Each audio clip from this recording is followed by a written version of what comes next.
नमस्कार मित्रांनो, ठरलं तर मग या मालिकेच्या आजच्या भागामध्ये मी तुम्हा सर्वांचे अगदी मनपूर्वक स्वागत करते. आजच्या भागामध्ये आपल्याला पाहायला मिळतं सायली प्रतिमा आत्यांना अगदी रंगीत तालीम दाखवत ट्रेन करत असते.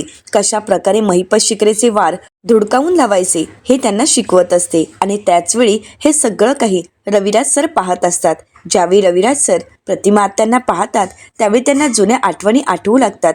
18 वर्षापूर्वी रविराज सरांनी प्रतिमा आत्यांचा शोध घेण्याचा प्रयत्न केलेला असतो. त्यांचा फोटो दाखवून त्या कुठे सापडत आहेत का याचा शोध घेतलेला असतो. परंतु एवढं सगळं करूनही रविराज सरांना प्रतिमा आत्या काही सापडलेल्या नसतात. परंतु त्यानंतर बाबूचं बोलणं रविराज सरांना आठवू लागतं. बाबू म्हणालेला असतो की हा ॲक्सिडेंट नव्हता तर घातपात होता. तर आता रविराज सर बाबूला म्हणतात, हे सगळं तू का केलंस? तू आमच्या जीवावर का उठला होतास? तर बाबू म्हणू लागतो, नाही, मला ही सुपारी दिली गेली होती. हे सगळं काही रविराज सरांना आठवत असतं. तर दुसरीकडे सायली आणि प्रतिमा आत्या यांची रंगीत तालीम चालू असते. तर त्यानंतर रविराज सरांच्या डोळ्यासमोर येतो तो प्रतिमा आत्यांचा 22 वर्षानंतर पाहिलेला चेहरा.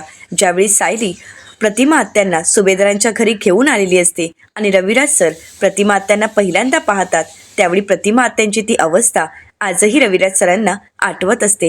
हे सर्व क्षण ज्यावेळी रविराज सरांच्या समोर येतात त्यावेळी त्यांना या सगळ्या गोष्टींचा खूप त्रास होत असतो. परंतु ज्यावेळी प्रतिमा आत्या या सगळ्यातून सावरलेल्या असतात आणि रविराज सर आणि प्रतिमा आत्या यांच्या सुखी संसाराची सुरुवात झालेली असते. रविराज सरांना पूर्वीच्या प्रतिमा आत्या परत मिळालेले असतात. ते सर्व क्षण रविराज सरांना आठवतात. रविराज सर मनाशीच म्हणतात, कित्येक वर्ष या प्रतिमालाच मी मिस करत होतो आणि ती प्रतिमा मला परत मिळाली आहे. तर दुसरीकडे सायली प्रतिमा आत्यांना प्रशिक्षण देत असते आणि त्याचवेळी रविराज सरांना सायलीचे शब्द आठवतात. महिपत शिकरेसारख्या माणसाच्या बुद्धीचा आणि मनाचा तोल जर घालवायचा असेल तर प्रतिमा आत्या स्वतः तिथे असणं खूप गरजेचं आहे. परंतु याचवेळी रविराज सरांना आठवतो तो 22 वर्षापूर्वीचा अपघात, ज्या अपघातामुळे त्यांनी प्रतिमा आत्यांना गमावलेलं असतं. हे सर्व क्षण रविराज सरांच्या डोळ्यासमोर आजही असतात आणि या सगळ्या गोष्टींचा त्रास होत असताना त्यांना प्रतिमा आत्या आपल्यापासून दूर तर जाणार नाही ना असंही वाटत असतं. प्रतिमा आत्यांचे शब्द त्यांना आठवतात, एकतर मला घाबरून राहायला हवं, नाहीतर महिपत शिकरेसारख्या माणसाच्या समोर जायला हवं. तर दुसरीकडे सायली प्रतिमा आत्यांची इच्छाशक्ती प्रबळ करण्याचा प्रयत्न करत असते. आता रविराज सर हे सर्व काही दुरूनच पाहत असतात आणि त्याचवेळी त्या ठिकाणी अर्जुन येतो. अर्जुन रविराज सरांच्या खांद्यावर हात ठेवतो, त्यांना सावरतो आणि म्हणू लागतो, सिनियर, तुझ्या मनात काय चालू आहे हे मला चांगलंच माहीत आहे. कित्येक वर्षानंतर प्रतिमा आत्या परत तुला मिळाली आहे आणि परत ती तुझ्यापासून दूर जायला नको असंच तुला वाटतंय ना? पण काळजी करू नकोस, तसं काही होणार नाही. प्रतिमा आत्या जरी महिपत शिकरेसमोर एकटी जात आहे असं महिपत शिकरेला वाटत असलं तरी सुद्धा ती एकटी नसणार. आपण सर्वच जण प्रतिमा आत्यासोबत तिथे असणार आहोत, त्यामुळे काळजी करू नकोस. तर रविराज सर प्रतिमा आत्यांकडे पाहतात आणि अर्जुनला म्हणू लागतात, अर्जुन, प्रतिमाची इच्छा आहे म्हणून मी या सगळ्याला तयार झालो आहे, नाहीतर मी प्रतिमाला कधीही त्या महिपत शिकरेच्या समोर घेऊनही गेलो नसतो. आणि समजा त्या महिपत शिकरेने माझ्या प्रतिमाला काही करण्याचा प्रयत्न केला ना तर मी त्याचा जीव घेईन, नाहीतर तिथे माझाही जीव जाईल. आता मात्र हे ऐकल्यानंतर अर्जुन म्हणू लागतो, सिनियर, प्लीज असं काहीही बोलू नकोस, कोणाला काहीही होणार नाही. आणि एक गोष्ट लक्षात ठेवायची, ज्यावेळी उद्या प्रतिमा आत्या महिपत शिकरेच्या समोर जातील त्यावेळी कोणीही वीक व्हायचं नाही. आपल्यापैकी सगळ्यांनी सावध राहायचं आहे आणि या सगळ्याला सामोरं जायचं आहे. आपलं एक चुकीचं पाऊल आपलं प्लॅन तिथेच संपवेल हे विसरून चालणार नाही आणि कोणत्याही केसमध्ये वीक लाईन क्रॉस करायची नाही, हे तूच मला शिकवलंयस ना सिनियर. असं म्हणत आता अर्जुन रविराज सरांची शिकवणी आजही लक्षात ठेवत रविराज सरांना त्यांची जाणीव करून देत असतो. आता अर्जुन पुढे म्हणू लागतो, मी आज सिनियर म्हणून नाही तर ॲडव्होकेट रविराज किल्लेदार म्हणून तुम्हाला एक प्रश्न विचारत आहे. ॲडव्होकेट रविराज किल्लेदार, त्या सिच्युएशनमध्ये तुम्ही जर वीक पडलात तर ते तुम्हाला स्वतःला चालणार आहे का? तर रविराज सर या प्रश्नाचं उत्तर देत म्हणतात, नाही चालणार. जर प्रतिमा एवढं धाडसी पाऊल उचलत आहे आणि तिची इच्छाशक्ती हे पाऊल उचलण्यासाठी तिला साथ देत आहे तर मी वीक पडणार नाही आणि माझ्यामुळे तुमचं प्लॅन मी बिघडू देणार नाही. तर अर्जुन पुढचा प्रश्न करत म्हणतो, मग ॲडव्होकेट रविराज किल्लेदार, अशा सिच्युएशनमध्ये तुम्ही तुमच्या इमोशनलला बाजूला ठेवणार आहात की नाही? आता मात्र अर्जुनचा हा प्रश्न ऐकताच रविराज सर शांतच होतात आणि अर्जुनकडे पाहू लागतात. आता अर्जुन रविराज सरांना सावरतो, त्यांच्या खांद्यावर हात ठेवत त्यांना प्रश्न करत म्हणतो, सिनियर, तुझा माझ्यावर विश्वास आहे ना? रविराज सर म्हणतात, शंका आहे का? तर अर्जुन म्हणतो, हो ना. मग आता सिनियर, तू एक काम करायचं आहे, तू त्या स्पॉटच्या जवळ यायचंही नाही, कारण तू जर तिथे आलास तर तू अचानक वीक पडशील आणि मग आपला प्लॅन तिथेच संपेल. त्यामुळे प्लीज सिनियर, तू तिथे नको येऊस. रविराज सर म्हणतात, अरे पण. तर आता अर्जुन म्हणतो, सिनियर, तूच म्हणालायस ना तुझा माझ्यावर पूर्ण विश्वास आहे, मग प्रतिमा आत्याची जबाबदारी माझी. काहीही झालं तरी मी प्रतिमा आत्याला काहीही होऊ देणार नाही आणि आम्ही सर्वजण तिथे असणारच आहोत. प्रतिमा आत्यांच्या केसालाही धक्का लागणार नाही. तू काळजी करू नकोस सिनियर. तू एक काम कर, तू पोलीस स्टेशनमध्ये थांब आणि तिकडची बाजू सावर. रविराज सर म्हणतात, अर्जुन पण? अर्जुन म्हणतो, हो सिनियर, मी जसं सांगितलं आहे तसंच आपल्याला करावं लागेल, कारण काहीही झालं तरी आता महिपत शिकरेला या सगळ्या ट्रॅपमध्ये अडकवावंच लागेल.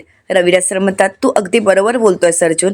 त्या सिच्युएशनमध्ये जर सगळं काही हाताबाहेर जात असेल आणि प्रतिमाच्या जीवाला धोका असेल तर ते मला नाही सहन होणार आणि मी जर एक चुकीचं पाऊल उचललं तर तुमचं संपूर्ण प्लॅन तिथेच संपेल. रविराज सरांनाही अर्जुनचं म्हणणं पटत असतं. रविराज सर म्हणतात, बरं ठीक आहे, मी पोलीस स्टेशनमध्ये राहायला तयार आहे. असं म्हणत आता अर्जुन, रविराज सर, सायली, प्रतिमा आत्या सर्वच जण मिळून महिपत शिकरेला धडा शिकवण्यासाठी एकजुटीने सामोरं जायचं ठरवतात. तर दुसरीकडे पाहायला मिळतं, आता नागराज महिपत शिकरेंच्या घरी आलेला असतो आणि म्हणू लागतो, खरंच माझी बायको म्हणजे बिनडोक आहे.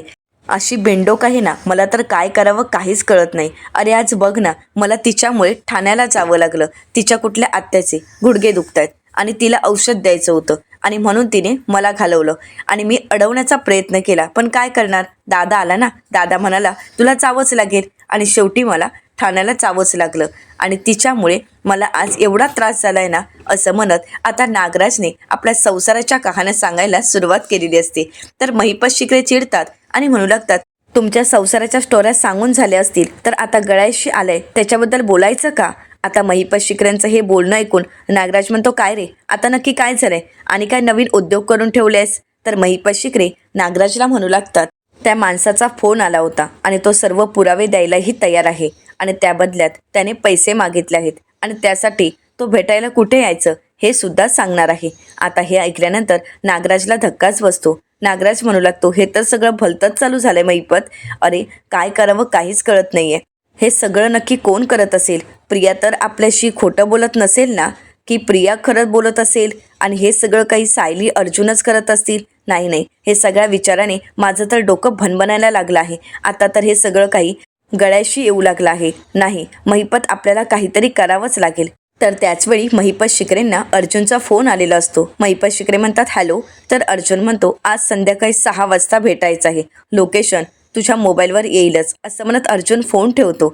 तर दुसरीकडे आता महिपत शिकरेच्या मोबाईलवर लोकेशन आलेलं असतं. ज्यावेळी महिपत शिकरे लोकेशन पाहतात त्यावेळी त्यांना धक्काच बसतो. ते नागराजला म्हणू लागतात, नागराज शेठ, हायवेच्या पलीकडे जो जंगलात जाण्यासाठी रस्ता आहे तेच लोकेशन दाखवत आहे. आता मात्र नागराजही पूर्णपणे घाबरून गेलेला असतो. नागराज आता महिपत शिकरेंच्या हातातील मोबाईल काढून घेतो आणि ते लोकेशन पाहतो आणि महिपत शिकरेंना म्हणू लागतो, महिपत, हे तेच लोकेशन आहे 22 वर्षापूर्वी जिथे दादा आणि वहिनीचा आपण अपघात घडून आणला होता. आता महिपत शिकरेंना ते सर्वेक्षण आठवतात. महिपत शिकरेंच्या लक्षात येतं की ही तीच जागा आहे. आता मात्र नागराज पूर्णपणे घाबरून गेलेला असतो. तर महिपत शिकरे म्हणू लागतात, या माणसाला अजून काय काय माहीत आहे ते तिथल्या तिथे बघतो आणि तिथेच त्याचा मुर्दा पाडतो. त्याला मरायचं आहे आणि म्हणूनच तो मला नडायला तयार झाला आहे. असं म्हणत आता महिपत शिकरे खूप चिडलेले असतात.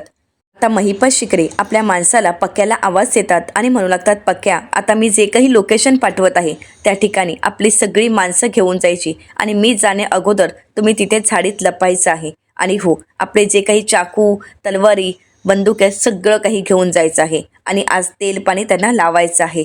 नागराज शेठ, आज तर त्यांना रक्ताची मेजवानी मिळणारच आहे. चला तुम्ही सुद्धा तयार व्हा, 6 वाजता आपण निघणार आहोत. आता मात्र नागराज घाबरतच म्हणतो, आपण म्हणजे मी कशाला? माझं तर त्याने नाव घेतलंच नाही आहे आणि जर त्या माणसाला माझ्याबद्दल काही माहीतच नाही आहे तर मग मी का त्याच्या समोर जाऊन स्वतःचं त्याला दाखवत स्वतःला खड्ड्यात पाडून घेऊ, असं म्हणत नागराज घाबरत असतो. तर त्याचवेळी महिपत शिकरे म्हणू लागतात, त्याला जरी काही माहीत नसलं तरी मला माहीत आहे ना की या सगळ्याशी तुमचा काय संबंध आहे. वा रे वा, मी बरं तुम्हाला तंगड्यावर करून घरी झोपायला देईन? नाही, तुम्हाला सुद्धा माझ्यासोबत 6 वाजता तिथे यावंच लागेल. तर नागराज महिपत शिकऱ्यांना म्हणतो, महिपत तुला कळत नाहीये, हा जर प्लॅन सायली अर्जुनचा असला आणि त्यांना जर कळालं की या सगळ्यामध्ये मी आहे तर नागराजला महिपत शिकरे म्हणू लागतात, असं काही होणार नाही आणि सगळ्यात महत्त्वाचं म्हणजे तिथे आलेला माणूस परत मागे जाणार नाही. त्याचा मुर्दा तिथेच मी पाडणार आहे. त्यामुळे तुम्हाला माझ्यासोबत यावंच लागेल. हवं तर हे सगळं काही तुम्ही दुरूनच पहा, परंतु त्यानंतर त्याच्या डेड बॉडीला नमस्कार करायला तरी येणार आहात ना? तर नागराज म्हणू लागतो, असं असेल तर ठीक आहे, मी हे सगळं काही दुरूनच पाहीन, परंतु मी तुझ्यासोबत पुढे येणार नाही. तर महिपत शिकरे नागराजला म्हणतात, नागराज शेठ, चिठ्ठी 1, फोन 2, जळकं लाकूड 3 आणि बाबूचा फोटो 4 आणि पुरावे द्यायला तयार झाला ते 5 आणि आता हा जो कोणी आहे ना त्याचे 5 तुकडे होणार आहेत. म्हणजे ज्या पद्धतीने त्याने मला 5 प्रकारे घाबरवलं त्याचे सुद्धा 5 तुकडे होणार आहेत. हे मात्र 113% असं म्हणत महिपत शिकरे खूप संतापलेले असतात. तर दुसरीकडे पाहायला मिळतं, सायलीने प्रतिमा आत्यांना तयार केलेलं असतं. आता प्रतिमा आत्या ड्रेस घालून खाली उतरतात. तर त्याचवेळी अर्जुन विचारतो, प्रतिमा आत्या तू तयार आहेस ना? प्रतिमा आत्या म्हणतात की हो. तर त्यानंतर आता अर्जुन सिनियरला रविराज सरांना म्हणू लागतो, सिनियर, मी महिपत शिकरेला फोन तर केलाच होता आणि त्याला आपण 6ची वेळ दिली आहे, परंतु आपण त्याच्या अगोदरच तिथं जाणं खूप महत्त्वाचं आहे. मला तरी असं वाटतंय की आपण दुपारीच तिथे जायला हवं, जेणेकरून आपल्याला त्या सगळ्या स्पॉटची पाहणी करता येईल आणि आपला प्लॅन अगदी सक्सेसफुल करता येईल. रविराज सर म्हणतात काहीच हरकत नाही. तर अर्जुन म्हणू लागतो, प्रतिमा आत्या तुला तर माहीतच आहे ना, ज्यावेळी महिपत शिकरे समोर येईल त्यावेळी तुला काय करायचं आहे? रविराज सर म्हणतात, शक्यतो प्रतिमा तू काही बोलूच नकोस, कारण तो काही करू शकतो आणि त्या माणसासमोर गेल्यानंतर तू स्वतःला त्रास करून घेऊ नकोस. अर्जुन म्हणतो, हो प्रतिमा, ते एक गोष्ट लक्षात ठेवायची, तुला त्रास होईल यासाठी महिपत शिकरे काही ना काही करण्याचा प्रयत्न नक्कीच करेल, परंतु तरीसुद्धा महिपत शिकरेने कितीही त्रास देण्याचा प्रयत्न केला तरीसुद्धा तू पॅनिक व्हायचं नाही आहे, तुला स्वतःला सावरायचं आहे. प्रतिमा आत्या म्हणतात, काळजी करू नका, महिपत शिकरेच्या समोर जाऊन मी फक्त उभी राहणार आहे आणि त्यानंतर जे काही होईल त्याला सामोरं जायची माझी तयारी आहे. चला आपण निघायचं का? तर सायली म्हणते, प्रतिमा आत्या त्या अगोदर आपण देवी आईचा आशीर्वाद घेऊयात का? कारण या सगळ्यामध्ये देवी आईचा आशीर्वाद आपल्या पाठीशी असणं खूप गरजेचं आहे.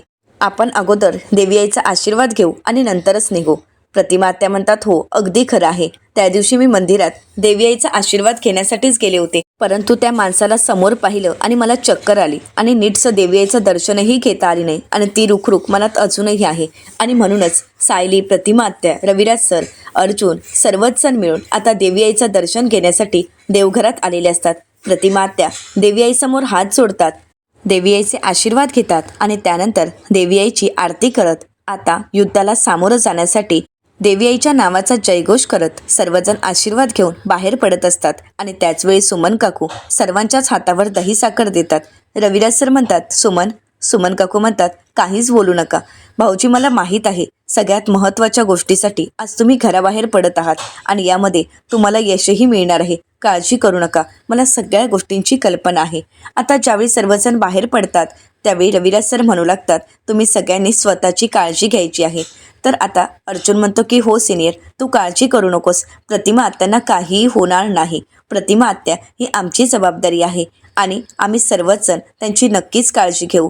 आम्ही त्या ठिकाणी प्रतिमा आत्यांना काहीच होऊ देणार नाही, त्यांच्या केसालाही धक्का लागणार नाही. सिनियर सगळं काही नीट होईल. आज आपण जसं ठरवलं आहे तसंच सगळं काही होणार आहे आणि प्रतिमा आत्या तू काळजी करू नकोस, आम्ही सर्वच जण तुझ्या आजूबाजूलाच असणार आहोत. तर त्यानंतर सुमन काकू सायलीला म्हणतात, सायली काळजी घे बाळा आणि हो जमेल तसं मला फोन कर. सायली म्हणते, हो सुमन काकू, मी तुम्हाला नक्कीच फोन करेन. तर त्यानंतर रविराज सर तर सर्वांना शुभेच्छा देतात आता सायली प्रतिमा आत्यांच्या हातात काळ्या मेडीचा स्प्रे देते आणि म्हणू लागते, प्रतिमा आत्या, हा काळ्या मेडीचा स्प्रे आहे आणि हा कधी आणि कसा वापरायचा हे मी तुम्हाला सांगितलं आहे ना. प्रतिमा आत्या म्हणतात की हो. तर त्यानंतर आता सगळ्या तयारीनिशी सर्वच जण या सगळ्याला सामोरं जाण्यासाठी बाहेर पडतात. सायली अर्जुन तिथून निघून जातात. तर दुसरीकडे पाहायला मिळतं, प्रिया घराबाहेर येऊन पाहते तर सायली अर्जुन अजूनपर्यंत घरी आलेले नसतात आणि म्हणूनच प्रिया आता नागराजला फोन करते आणि विचारते, कुठे आहात तुम्ही. तर नागराज प्रियावर चिडतो आणि म्हणू लागतो, तुला काय करायचंय ग, मी कुठे आहे, तू माझ्यासाठी जेवणाचा डबा घेऊन येणार आहेस का. तर प्रिया म्हणते, तुम्हाला कुठल्याच प्रश्नाचं सरळ उत्तर देता येत नाही का. मी तुम्हाला एवढ्याचसाठी फोन केला होता की सायली अर्जुन अजूनही घरी आले नाहीत. एवढ्या उशिरापर्यंत सायली अर्जुन कधीच घराबाहेर थांबत नाहीत आणि सायली तर नाहीच नाही आणि म्हणूनच मी तुम्हाला विचारत आहे, तुम्ही कुठे आहात. कारण सायली अर्जुनचं नक्की काय चाललंय हे मलाही माहीत नाही. आता हे ऐकताच नागराज घाबरतो आणि मनाशीच म्हणतो, म्हणजे महिपतला आलेला संशय तर खरा तर नसेल ना. हा सगळा काही डाव सायली अर्जुनचा तर नसेल ना. आता मात्र नागराज पूर्णपणे घाबरून गेलेला असतो. प्रिया नागराजला विचारते, तुम्हाला माहीत आहे का सायली अर्जुन कुठे आहेत. परंतु नागराज आता काही न बोलता प्रियाला म्हणतो की आता मी फोन ठेवतो, तुला नंतर फोन करेन. प्रिया म्हणते, 1 मिनिट, तुम्ही माझ्या प्रश्नाचं उत्तर देत नाही आहात आणि तुम्ही माझ्याशी बोलणं टाळताय, याचाच अर्थ सायली अर्जुन कुठे आहेत हे तुम्हाला नक्कीच माहीत असणार आणि तुम्हाला माहीत आहे की सायली अर्जुनचं नक्की काय चाललंय. प्लीज मला सांगा, कारण आपण सर्वांनीच एकमेकांना मदत केली तर सायली अर्जुन आपल्यापर्यंत पोहोचू शकत नाही. तर आता नागराज प्रियाला म्हणू लागतो, आपल्यापर्यंत पोहोचेल की नाही माहीत नाही, परंतु एव्हाना ते दोघेही महिपत शिकरेपर्यंत नक्कीच पोहोचले असतील. आता हे ऐकल्यानंतर प्रियाला धक्काच बसतो. तर प्रिया त्यांना विचारते, म्हणजे नक्की काय घडलं होतं. आता नागराज घडलेला सर्व प्रकार प्रियाला सांगू लागतो, कशा प्रकारे महिपत शिकरेंना फोन आला होता आणि 6 वाजता कुठे भेटायला बोलवलं आहे. तर प्रिया म्हणू लागते, एवढी मोठी गोष्ट तुम्ही माझ्यापासून लपवून ठेवली, तुम्हाला कळतंय का. आपण एकमेकांना सगळं काही सांगायचं एवढं ठरलेलं असतानाही तुम्ही एवढी मोठी गोष्ट लपवूनच कशी ठेवू शकता. नाही नागराज किल्लेदार, आता तुम्हाला मला भेटायला यावंच लागेल. तर नागराज म्हणू लागतो, नाही ते आता शक्य नाही, कारण आत्ता मी महिपत शिकरेसोबत त्या स्पॉटच्या ठिकाणी आलो आहे. महिपत पुढे गेला आहे आणि मी गाडीजवळच आहे. तर प्रिया म्हणते, बरं ठीक आहे, मला ॲड्रेस पाठवा, मी आत्ताच त्या ठिकाणी येते. तर नागराज आता प्रियाला म्हणतो, इथे काय वनभोजन करायचं आहे का. प्रिया म्हणते, तुम्ही ना अति शहाणपणा करू नका. तुम्ही स्वतः तर कर्माने मरणारच आहात, परंतु तुमच्यासोबत मी सुद्धा मरणार आहे, तुम्हाला कळतंय का. तर नागराज म्हणतो, आम्ही नक्की महिपत शिकरेला कोण फोन करतंय आणि त्याला कोण त्रास देत आहे हे पाहण्यासाठी इथे आलो आहोत. त्यामुळे तुला यायची काहीच गरज नाही आणि तुला कळतंय का, तू इथे येऊन काय करणार आहेस. तर प्रिया म्हणते, बरं ठीक आहे, मी येत नाही, पण मला जे काही घडतंय ते सगळं काही सांगायचं आहे आणि हो, मला ही लोकेशन पाठवा. नागराज म्हणतो, कशाला. तर प्रिया म्हणते, सायली अर्जुनने जर तुम्हाला धूळ चारलीच ना तर या सगळ्यातून मीच तुम्हाला वाचवायला येणार आहे, बाकी कोणीही नाही. आता नागराज म्हणतो, बरं ठीक आहे, पाठवतो. असं म्हणत आता नागराज प्रियाला तिथलं लोकेशन पाठवत फोन ठेवतो. तर दुसरीकडे पाहायला मिळतं, सायली अर्जुन प्रतिमा आत्या आणि चैतन्य लोकेशनपर्यंत पोहोचलेले असतात. आता सायली अर्जुन उंच झाडावर लपून असतात, तर इकडे प्रतिमा आत्या आणि चैतन्य एका दगडाच्या मागे लपून असतात. तर सायली म्हणू लागते, कुठल्याही क्षणी महिपत शिकरे इथे येऊ शकतो. अर्जुन म्हणतो की हो. आता अर्जुन चैतन्याला फोन करतो आणि अलर्ट करत म्हणतो, महिपत शिकरे कुठल्याही क्षणी येऊ शकतो, तुम्ही अलर्ट राहा. आणि त्याचवेळी सायली ज्यावेळी इकडे तिकडे पाहते त्यावेळी सायलीला तिचा भूतकाळ तिच्याही डोळ्यासमोर येतो. सायलीला तिच्या गाडीचा कशा प्रकारे अपघात झालेला असतो हे सगळं काही दृश्य आठवतं, परंतु सायली स्वतःला सावरते आणि त्याचवेळी महिपत शिकरे येण्याची चाहूल अर्जुनला लागते आणि म्हणूनच अर्जुन चैतन्याला म्हणतो, महिपत शिकरे येत आहे, मागून येत आहे, तुम्ही अलर्ट राहा. आता महिपत शिकरे हातात मशाल घेऊन त्या ठिकाणी येत असतो आणि ज्यावेळी महिपत शिकरे हातात मशाल घेऊन येत असतो आणि हे ज्यावेळी प्रतिमा आत्या पाहतात त्यावेळी त्या थोड्या घाबरतात, बिथरतात, परंतु चैतन्य त्यांना सावरतो. प्रतिमा आत्या महिपत शिकरेकडे पाहतात त्यावेळी प्रतिमा आत्यांनाही त्यांचा भूतकाळ आठवतो. प्रतिमा आत्याने महिपत शिकरेकडे वाचवण्यासाठी हात मागितलेला असतो, परंतु महिपत शिकरेने त्यांच्यावर केलेला वार आजही प्रतिमा आत्यांना आठवतो. महिपत शिकरेच्या हातात असणारी मशाल या सगळ्या गोष्टीची त्यांना जाणीव करून देते. तर सायली आता अर्जुनला म्हणू लागते, महिपत शिकरे अस्वस्थ वाटत आहे. तर इकडे महिपत शिकरे आता फोन करण्याचा प्रयत्न करत असतो, परंतु अर्जुनचा फोन काही लागत नसतो. अर्जुन म्हणतो, जेवढा महिपत शिकरे घाबरेल, तो अस्वस्थ होईल, तेवढंच आपलं काम लवकर होईल. तर त्यानंतर आता अर्जुन चैतन्याला म्हणतो की आत्याला पाठवून दे. आता प्रतिमा आत्या आपली सर्व इच्छाशक्ती एकवटत महिपत शिकरेच्या समोर येऊन उभ्या ठाकतात. आणि ज्यावेळी महिपत शिकरे प्रतिमा आत्यांना पाहतो, त्यावेळी मात्र त्याचा राग अनावर झालेला असतो. तर येणाऱ्या पुढील भागामध्ये आपल्याला जबरदस्त असा ट्विस्ट पाहायला मिळणार आहे. मित्रांनो, येणाऱ्या पुढील भागात आपल्याला पाहायला मिळतं महिपत शिकरेच्या हाती असणारी मशाल आता प्रतिमा आत्यांच्या हाती असते, तर महिपत शिकरेच्या हाती बंदूक असते. महिपत शिकरे प्रतिमा आत्यांना म्हणू लागतो, 22 वर्षापूर्वी तू माझ्या हातून मरणार होतीस, परंतु तेव्हा मेली नाहीस, पण आज तू माझ्या हातून मरणार आहेस. तर प्रतिमा आत्या म्हणतात, म्हणजे? तर महिपत शिकरे म्हणतो, हो, 22 वर्षापूर्वी तुझा अपघात मीच घडवून आणला होता. तर आता मात्र प्रतिमा आत्या संतापतात आणि त्यांच्या हाती असणारी मशाल महिपत शिकरेच्या अंगावर भिरकावत म्हणतात, सैताना. परंतु त्याचवेळी महिपत शिकरेंचा एक माणूस प्रतिमा आत्यांच्या दिशेने धावून येतो आणि आत्ता मात्र सायली समोर येत तिच्या हाती असणारी बंदूक घेत ती उभी राहते. आता सायली, प्रतिमा आत्या, महिपत शिकरे आणि त्यांचा माणूस हे सर्वच जण रणांगणात युद्धासाठी ठाकलेले असतात. आता या सगळ्यातून सायली प्रतिमा आत्यांना कशा प्रकारे वाचवेल आणि महिपत शिकरेचं कारस्थान सर्वांसमोर येईल का, हे पाहणं अतिशय रंजक ठरणार आहे. मित्रांनो, अशाच मालिकांचे नवनवीन अपडेट पाहण्यासाठी चॅनलला नक्कीच सबस्क्राईब करा. आणि हो, आजचा व्हिडिओ तुम्हाला कसा वाटला हे कमेंट करून नक्कीच कळवा. आजचा व्हिडिओ जर तुम्हाला आवडला असेल तर व्हिडिओला लाईक करायलाही विसरू नका. व्हिडिओ पाहिल्याबद्दल तुम्हा सर्वांचेच अगदी मनपूर्वक धन्यवाद.